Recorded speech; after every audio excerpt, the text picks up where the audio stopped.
예, 오늘 우리에게 주신 하나님의 말씀은요, 요한계시록 1장 1절에서 3절입니다. 제가 읽습니다. 예수 그리스도의 계시라. 이는 하나님이 그에게 주사 반드시 속히 될 일을 그 종들에게 보이시려고 그 천사를 그 종 요한에게 보내어 지시하신 것이라. 요한은 하나님의 말씀과 예수 그리스도의 증거, 곧 자기의 본 것을 다 증거하였느니라. 이 예언의 말씀을 읽는 자와 듣는 자들과 그 가운데 기록한 것을 지키는 자들이 복이 있나니 때가 가까움이라. 아멘. 복 있는 사람에 관해서 오늘 이야기 좀 해보려고 합니다. 뭐가 복입니까? 우리는 복에 대한 개념이 뚜렷하지 않은 것 같아요. 그저 남에게 꾸이러 가지 않고 그저 풍족하고 병 없이 오래 살면 그걸 복이라고 그러죠. 그런데 성경이 말하는 복은 좀 틀립니다. 성경이 말하는 복은 본래 하나님이 우리를 창조하신 자리로 우리가 돌아가는 걸 복이라고 얘기를 합니다. 그럼 하나님 우리를 어떻게 창조하셨습니까? 그건 아무도 모릅니다. 그걸 아는 건 아담밖에 없어요. 아담과 하와 외에는 그걸 아는 사람이 없습니다. 그래서 하나님이 우리에게 말씀을 주신 거죠. 그래서 그 말씀을 통해서 우리가 하나씩 추적해 가보는 겁니다. 아니면 우리가 전혀 알 길이 없는 겁니다. 그럼 이 성경이 우리에게 밝히고자 하는 핵심 내용이 뭐냐면 요한복음 16장 7절에서 11절입니다. 한번 읽어보죠. 그러하나 내가 너에게 실상을 말하노니 내가 떠나가는 것이 너에게 유익이라. 내가 떠나가지 아니하면 보혜사가 너에게로 오시지 아니할 것이요 가면 내가 그를 너에게 보내니 그가 와서 죄에 대하여 의에 대하여 심판에 대하여 세상을 책망하시리라. 죄에 대하여라 하면 저희가 나를 믿지 아니하며 의에 대하여라 하면 내가 아버지께로 가니 너희가 다시 나를 보지 못하며 심판에 대하여라 하면 이 세상 임금이 심판을 받았음이니라. 이게 성경의 핵심 내용입니다. 그죠? 이 부분을 우리가 여러 번 들었습니다만 잘 이해가 안 되어지는 것은 그것도 오늘 밝혀주실 겁니다. 왜 우리가 그걸 모르는지 잘 깨닫지는 못하는지에 대한 얘기도 오늘 좀 하실 겁니다.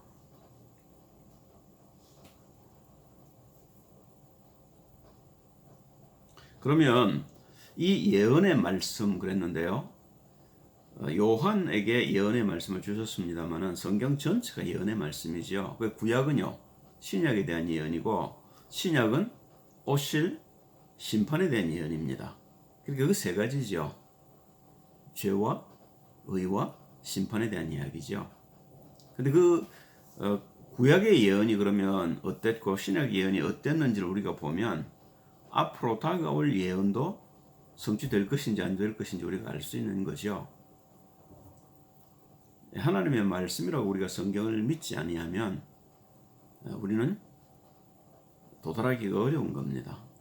그러나 이게 하나님의 말씀이라고 믿어지면 우리는 말씀을 따라갈 수 있게 되고 그럼 그 말씀이 우리를 인도해서 가나안으로 데리고 가는 거죠.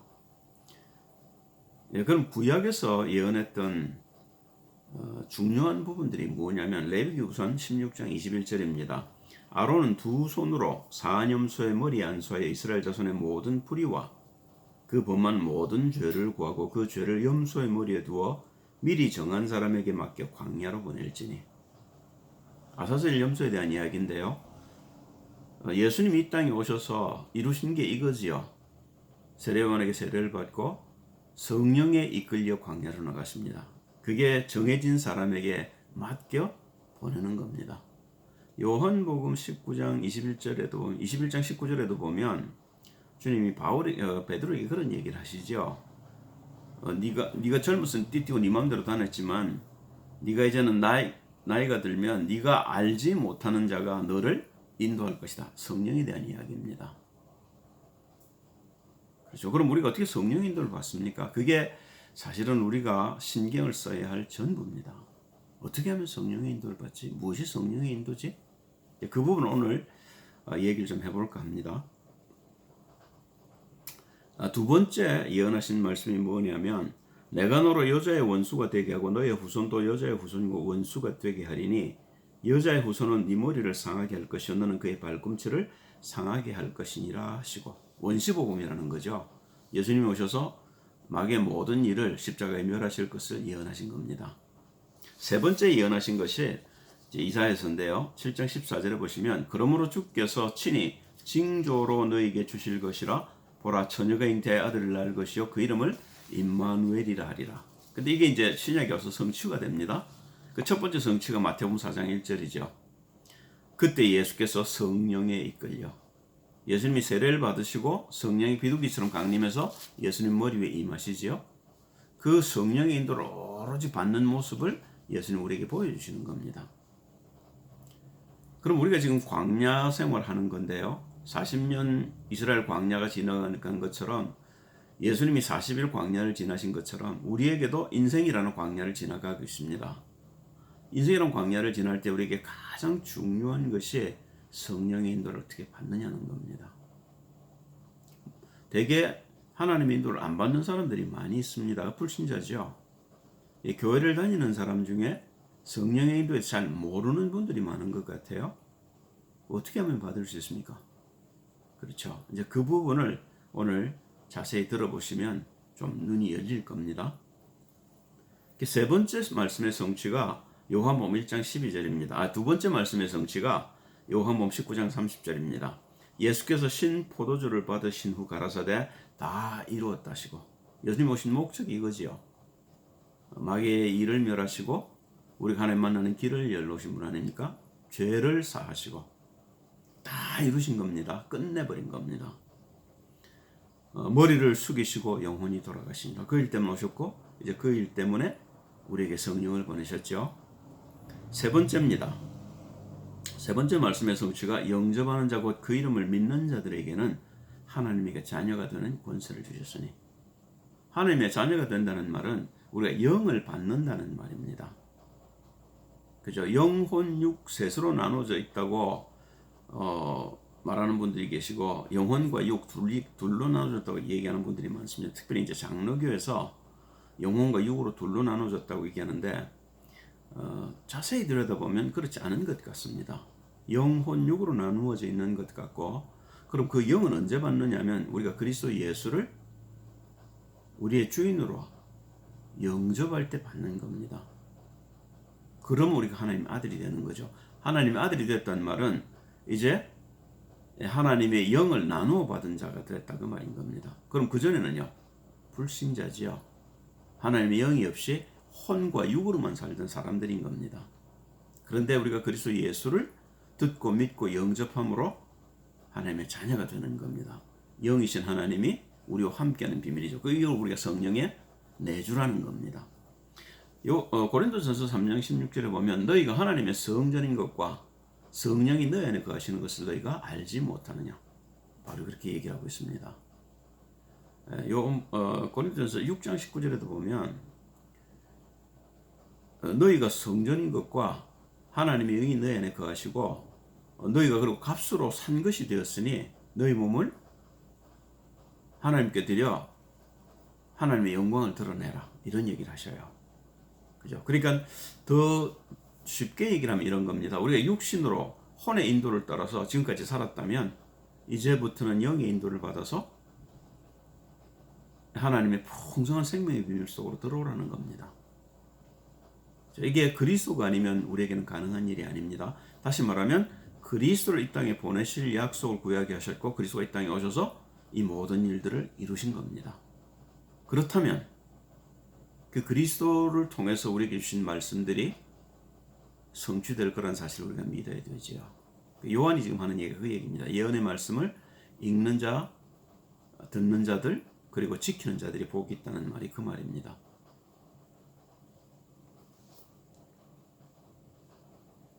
자, 읽는 자에 대해서 한번 보겠습니다.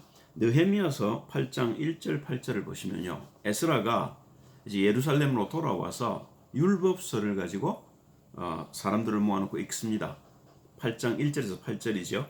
이스라엘 자손이 그 본성에 거하였더니 7월에 이르는 모든 백성이 일제히 수문 앞 광장에 모여 학사 에스라에게 여호와께서 이스라엘에게 명하신 모세의 율법책을 가지고 오기를 청하매 7월 1일에 제사장 에스라가 율법책을 가지고 남자 여자 무릇 알아들을 만한 회중 앞에 이르러 수문 앞 광장에서 새벽부터 오전까지 남자 여자 무릇 알아들을 만한 자의 앞에서 읽음에 뭇 백성이 그 율법책에 귀를 기울였는데 때에 학사 에스라가 특별히 지은 나무 강단의 섬에 그 우편의 선자는 마따디와 스마와 아니야와 우리야와 힐기야와 마세야요 그 좌편의 선자는 부다야와 미사엘과 말기야와 하숨과 히스바다나와 스가랴와 무슬럼이라.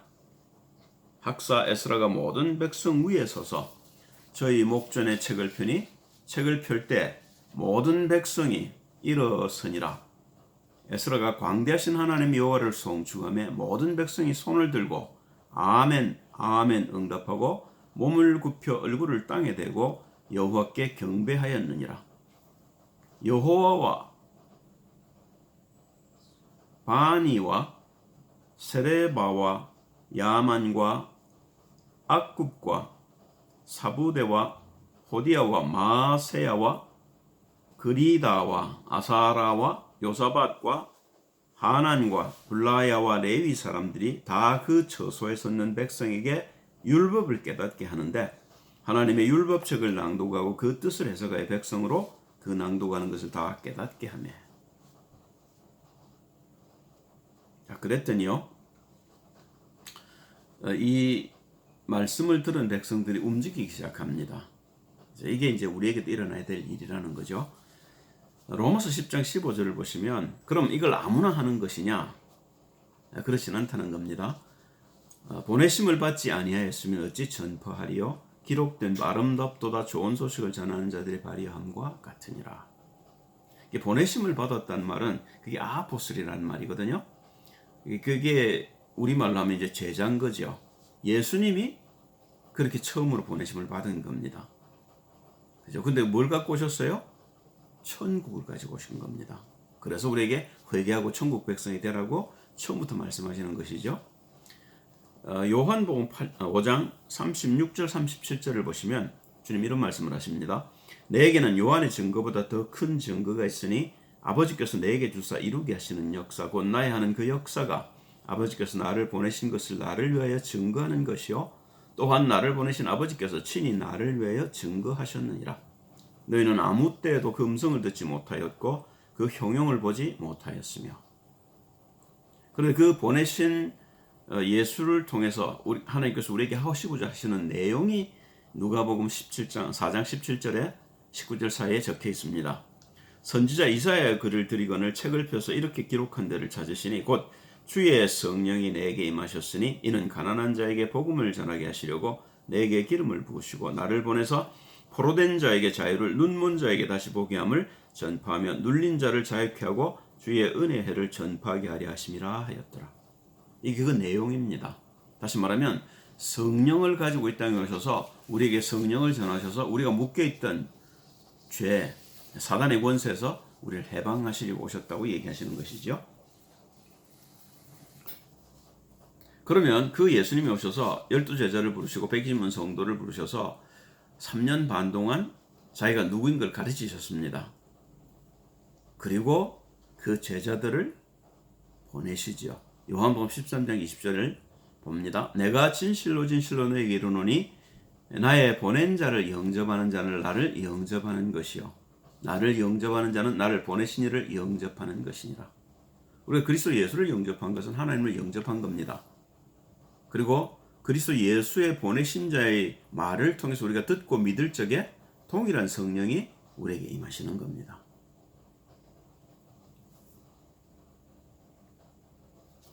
두 번째,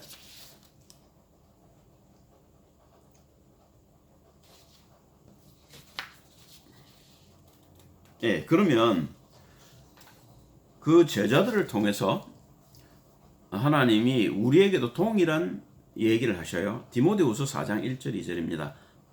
바울이 디모데에게 하는 명령입니다. 그런데 이건 디모데에게만 주신 명령이 아니라 여러분과 저에게도 주는 명령입니다. 우리에게도 이렇게 하라는 겁니다.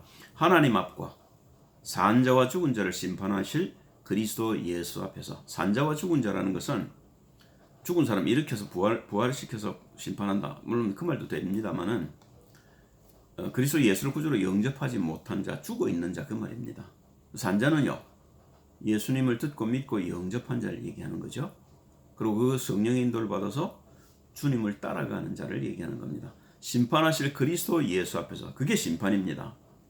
그의 나타나실 것과 그의 나라를 두고 엄히 명하노니 너는 말씀을 전파하라. 때를 얻든지 못 얻든지 항상 힘쓰라. 범사에 오래 참음과 가르침으로 경책하며 경계하며 권하라. 아주 중요한 말을 바울이 지금 디모데에게 하고 있습니다. 우리도 이렇게 하면 됩니다. 이렇게 하라는 겁니다. 그 듣는 자에 대한 얘기입니다. 느헤미야 8장 9절 10절을 보면 백성이 율법의 말씀을 듣고 다 우는지라. 하나님의 말씀을 못 들었지요. 포로가 있었는데요. 그런데 그 포로 생활에서 이제 돌아와서 포로로 잡혀가게 된 이유를 듣습니다. 율법을 주셨는데 율법을 안 지켜서 그런 거 아닙니까? 그러니까 그 말씀을 들으면서 울음이 나올 수밖에요. 얼마나 하나님의 은혜입니까? 우리가 다시 생명을 회복할 길을 얻었다는 거 아닙니까? 그죠? 다시는 우리가 노예로 포로로 잡혀가지도 않아도 될 하나님의 말씀을 듣게 된 겁니다. 울음이 안 날 수가 없겠죠. 총독 느헤미야와 제사장 겸 학사 에스라와 백성을 가르치는 레위 사람들이 모든 백성에게 이르기를 오늘은 너희 하나님 여호와의 성일이니 슬퍼하지 말며 울지 말라 하고 느헤미야가 또 이르기를 너희는 가서 살진 것을 먹고 단 것을 마시되 예비치 못한 자에게는 너희가 나누어 주라. 이날은 우리 주의 성일이니 근심하지 말라. 여호와를 기뻐하는 것이 너희의 힘이니라 하고. 여호와를 기뻐하는 것이 우리의 힘입니다. 그렇죠. 시편 18절인가요? 여호와를 기뻐하는 것이 나의 힘이라고 다윗이 그렇게 고백을 하지요. 그렇습니다. 우리가 여호와를 기뻐해야 되는 이유가 이제 곧 나올 겁니다. 신명기 6장 4절에도 보면요. 이스라엘아 들으라. 우리 하나님 여호와는 오직 하나인 여호와시니. 이게 아주 중요합니다. 계명 10계명 1계명에도 그렇게 써놨죠. 내 앞에 다른 신을 두지 말라. 그 말은요. 오직 여호와의 말씀만 따라가라는 겁니다. 마태복음 4장 4절에도 주님이 그런 말씀하시죠. 마귀의 시험을 받을 적에 사람이 떡으로만 사는 것이 아니다. 하나님 입으로 나오는 모든 말씀으로 살 것이다. 그렇게 얘기를 해놨습니다. 그죠? 그리고 4장 10절입니까? 거기도 그렇게 써놨죠. 마귀가 또 자기에게 경배하라고 얘기를 하니까 떠나가라. 오직 여호와를 경배하고 그를 섬길지니라. 그렇게 얘기를 합니다. 그게 우리의 자세입니다. 그런데 우리가 그렇게 잘 못하고 있단 말입니다. 그래서 하나님이 우리에게 말씀을 주러 오신 겁니다. 그렇게 하라고요. 요한복음 6장 63절 68절에 보면 주님이 직접 베드로에게 이런 말씀을 하고 계셔요. 살리는 것은 영이니 육은 무익하니라. 내가 너에게 이른 말이 영이요 생명이라. 그러나 너희 중에 믿지 아니하는 자들이 있느니라 하시니 이는 예수께서 믿지 아니하는 자들이 누구며 자기를 팔 자가 누군지 처음부터 아심이로라. 또 가라사대 이러함으로 전에 너희에게 말하기를 내 아버지께서 오게 하여 주지 아니하시면 누구든지 내게 올 수 없다 하였노라 하시니라. 이러므로 제자 중에 많이 물러가고 다시 그와 함께 다니지 아니하더라. 예수께서 12 제자에게 이르시되 너희도 가려느냐? 시몬 베드로가 대답하되 주여 영생의 말씀이 계심에 우리가 네게로 가오리이까.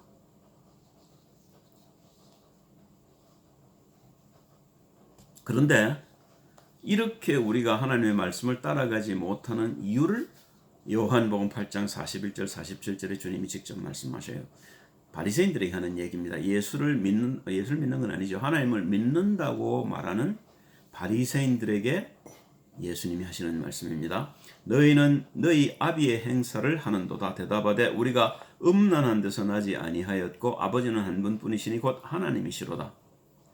예수께서 가라사대 하나님이 너희 아버지였으면 너희가 나를 사랑하였으리니 이는 내가 하나님께로 나서 왔음이라. 나는 스스로 온 것이 아니요 아버지께서 나를 보내신 것이니라. 어찌하여 내 말을 깨닫지 못하느냐? 이는 내 말을 들을 줄 알지 못함이로다. 너희는 너희 아비 마귀에게서 났으니 너희 아비의 욕심을 너희도 행하고자 하느니라. 저는 처음부터 살인한 자요 진리가 그 속에 없으므로 진리에 서지 못하고 거짓을 말할 때마다 제 것으로 말하나니 이는 저가 거짓말장이요 거짓의 아비가 되었음이니라. 내가 진리를 말하므로 너희가 나를 믿지 아니하는도다. 너희 중에 누가 나를 죄로 책잡겠느냐? 내가 진리로 말하며 어찌하여 나를 믿지 아니하느냐? 하나님께 속한 자는 하나님의 말씀을 듣나니 너희가 듣지 아니함은 하나님께 속하지 아니하였음이로다.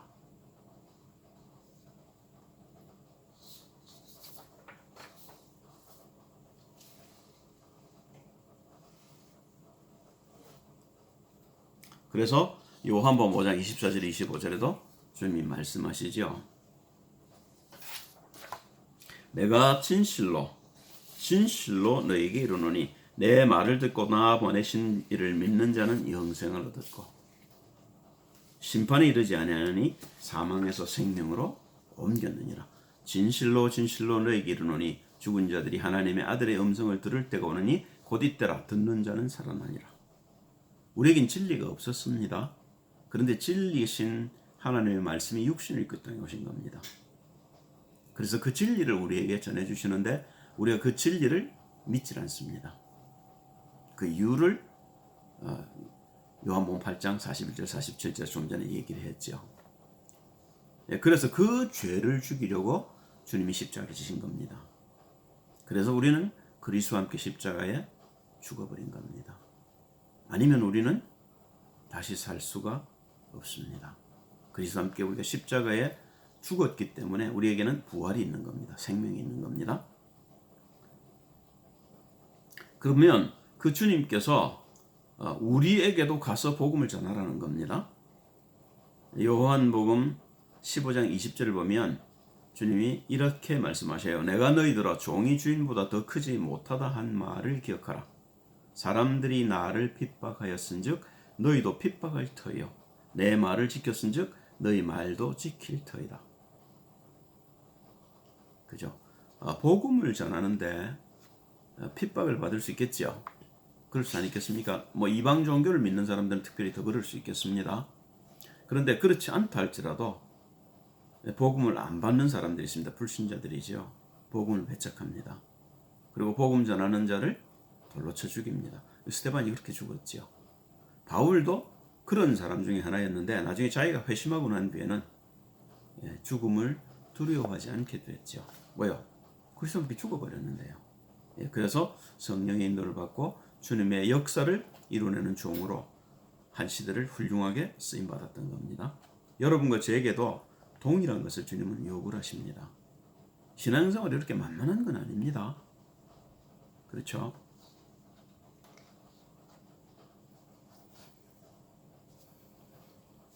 자, 말씀을 지키는 자에 대한 이야기입니다. 신명기 6장 5절 6절에 보면요. 하나님 직접 말씀하시죠. 너는 마음을 다하고 성품을 다하고 힘을 다하여 내 하나님 여호와를 사랑하라. 왜요? 그게 나를 만드신 하나님의 목적이란 말입니다. 그죠? 그렇게 살도록 만드신 겁니다. 그런데 우리가 지금 마귀에게 잡혀서 하나님의 말씀을 판단하고 있단 말입니다. 그죠? 그걸 임의로 선택해서 믿고 싶어 하고요. 그러니까 이건 믿고 저건 믿고 어떤 건 안 믿고 어떤 사람은 그런 얘기를 해요. 구약은 폐해진 거니까 안 믿어도 된다. 11조 안 해도 된다. 그럴 리가 없습니다. 구약도 하나님 말씀이고 신령한 것입니다. 오늘날 내가 네게 명하는 이 말씀을 너는 마음에 새기고 그래서 우리가 말씀을 마음에 새기는 게 중요합니다. 그 돌판에 써서 준 겁니다. 그런데 그 돌판에 써서 준 것들이 이제는 우리의 마음판에 새겨져야 되는 겁니다. 듣는 자, 듣고 이제 그 말씀을 지키는 자의 이야기가 느헤미야서 8장 13절 18절에 나옵니다. 그 이튿날 뭇 백성의 족장들과 제사장들과 레위 사람들이 율법의 말씀을 밝히 알고자 하여 학사 에스라의 곳에 모여서 율법책을 본즉 여호와께서 모세로 명하시기를 이스라엘 자손은 7월 절기에 초막에 거할지니라 하였고 또 일렀으되 모든 성읍과 예루살렘에 공포하여 이르기를 너희는 산에 가서 감람나무 가지와 들감람나무 가지와 화석류 나무 가지와 종려나무 가지와 기타 무성한 나무 가지를 취하여 기록한 바를 따라 초막을 지으라라. 굉장히 중요한 얘기를 하고 있죠. 이 교회에 대한 이야기입니다. 하였는지라 백성이 이에 나가서 나무 가지를 취하여 혹은 지붕 위에 혹은 뜰 안에 혹은 하나님의 전뜰에 혹은 숨은 광장에 혹은 에브라임 문 광장에 초막을 짓되 사로잡혔다가 돌아온 회무리가 다 초막을 짓고 그 안에 거하니 눈의 아들 여호사밧 때로부터 그날까지 이스라엘 자손이 이같이 행함이 없었으므로 이에 크게 즐거워하며 에스라는 첫날부터 끝날까지 날마다 하나님의 율법책을 낭독하고 무리가 7일 동안 절기를 지키고 제8일의 규례를 따라 성회를 열었느니라. 이게 신약에 들어오면 사도행전 2장에 성취된 겁니다. 사도들의 말을 듣고 떡을 떼며 교제하며 전혀 기도하기에 힘썼더란 말이 이 말인 겁니다. 교회의 시작이라고 볼 수 있는 거죠. 그 교회를 통해서 우리가 이제 우리의 구원을 이루어가는 겁니다. 구원을 다 받았다 끝났다가 아니고요. 그 구원을 이루어가는 삶이 교회 생활인 겁니다. 그러니까 교회 생활만큼 중요한 게 없는 겁니다. 그래서 제가 늘 강조하지만 예배에 우리가 목숨을 걸어야 되는 겁니다.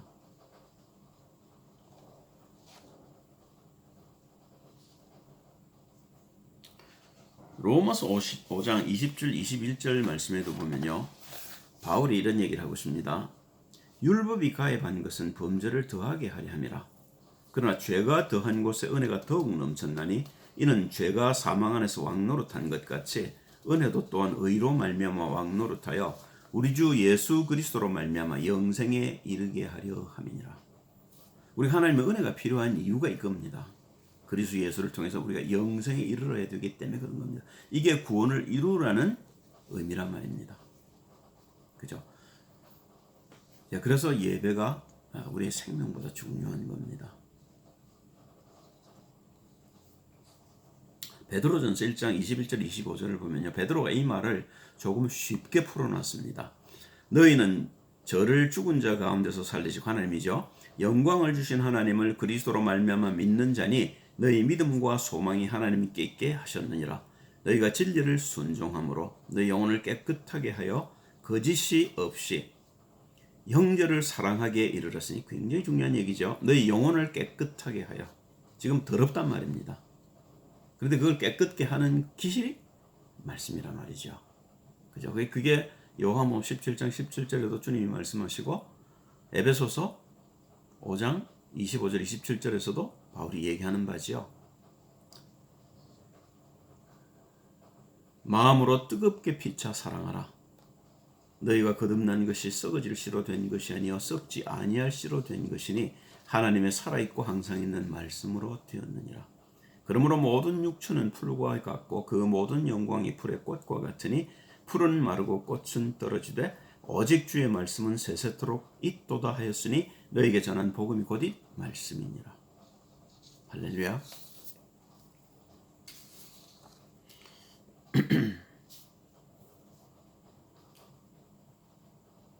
그 결론입니다.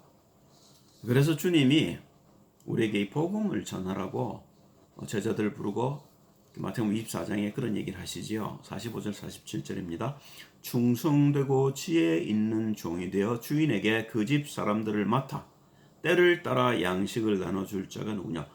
우리 모든 하나님의 백성입니다. 불신자 신자를 다 포함해서요.